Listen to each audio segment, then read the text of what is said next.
Yes, and that gap included presenting breakfast television, Wish You Were Here and the National Lottery. This week, though, she's performing the monologues in Coventry, and Nick went to see her on stage at the Belgrade Theatre.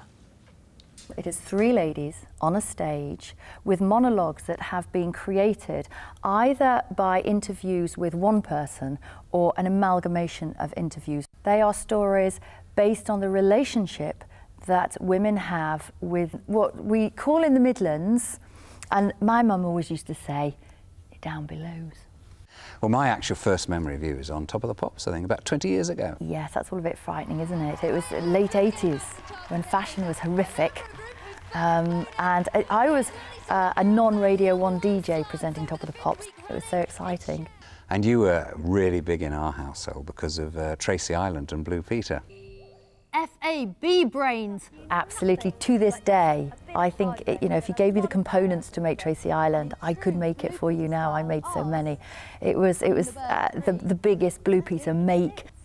And after that, you made the move, perhaps surprisingly, to breakfast TV. I knew that clock was ticking away, and I probably would not get this opportunity again to make that move, that quantum leap, which is always so difficult, out of children's television into adult television. I mean, the 90s, the mid-90s particularly, really exciting times to you. I mean, there's GMTV, you're the first presenter of the lottery, Wish You Were Here, Television Personality of the Year. What a time. Wish You Were Here was great. You do, you know, an awful lot of travelling. You go to some beautiful places. A bit lonely, though. It's difficult now. There aren't as many opportunities unless you're probably in news or current affairs. And I don't mind that. I never want to sound like one of those old trouts who goes, oh, you know, start harping back to the old days. Life moves on and television moves on. I sort of had a bit of a reinvention of becoming an expert in looking after houses, because it's me. It's what I am so happy organising my home, somebody else's home. And what about the spotlight on your private life? Really intense. I got divorced and things were a bit wrong, and it was all a bit messy, really. But I suppose a lot of people, it happens behind closed doors, and mine happens, and it was splashed across all the newspapers. It's very, very difficult, it really is, but you can't do the poor me, and because you have, as a performer, you have been part of the media package. You have promoted your programmes and your books and everything else through it. So when it goes wrong, sadly, I think you have to take it on the chin. Of course, you come originally from Stoke. What's it like being back in the Midlands? I feel very comfortable in the Midlands. In fact, one of my characters is based on a lady in the Midlands, because when I used to have my school holidays, I used to work in Minton's, a pottery factory, packing crockery. I'd gone to a sort of Catholic grammar school in Stoke-on-Trent, and I'd never heard people speak like this and say some of the things. My blimey, I learned everything I needed to learn in life from conversations I overheard at Minton's. Anthea, it's great to talk to you. Thank you. Thank you. Yeah, she's nice lovely. She seems to get better with age. She looks better. She's very young, doesn't she? Very young. She looks terrific. The show's on at the Belgrade Theatre in Coventry until Saturday evening, with a matinee that day too. And you should have been in. I should have been in Coventry, yes. A few technical problems, you could say. But So and you're back. here in the warm. Yes, I am. Feeling very warm in a jumper. Thank you very much. I think we're going to see the cold take a grip by the weekend, but we had quite a few people complain about the cold today. The rain, on the other hand, we're managing to push further and further west. So I think for the weekend, it's going to be mainly dry, cold, but there could be some wintry showers. That's by Sunday.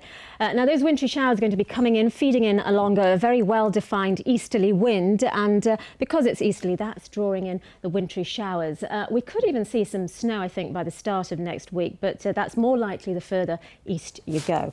So for tonight, the coldest spot is going to be Coventry, where I was going to be, but the clearer skies there send temperatures down to about 1 Celsius. A bit frosty in those parts to the east of the region, but we've got increasing amounts of cloud from the west, and that's going to just draw in some rain there to western fringes. Flirting with us, but I think for the majority it will be dry overnight.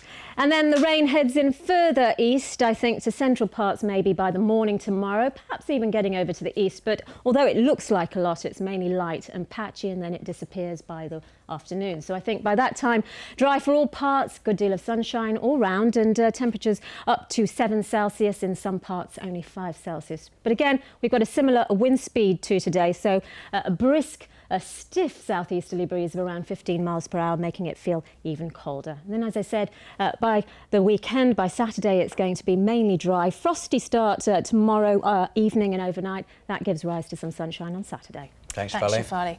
Now, you've had a busy day today, haven't you, I've been Nick? judging things. Yes, tasty sausages and tasty fruit juices. Tasty fruit juices. These are the winners of the fruit juices. Yeah, now this one is pear juice. Yeah, it is the breakfast tastiest breakfast juice. You've had a hard day today, haven't you, tasting these? Yeah, and this one is tastiest apple juice from Team Valley Fruit of Sutton in Worcestershire. And what about the school children? School children, best school banger, Cardinal Wiseman Coventry with Lady Godiva's links. Best eaten with nothing on, they say. Clever. Not clothes, but and David sausages. Waller from Ledbury won the tastiest sausage for breakfast and the tastiest speciality sausage. As judged by you. Wow, what an accolade. Many others. Congratulations. Bye-bye. See you tomorrow. Bye-bye.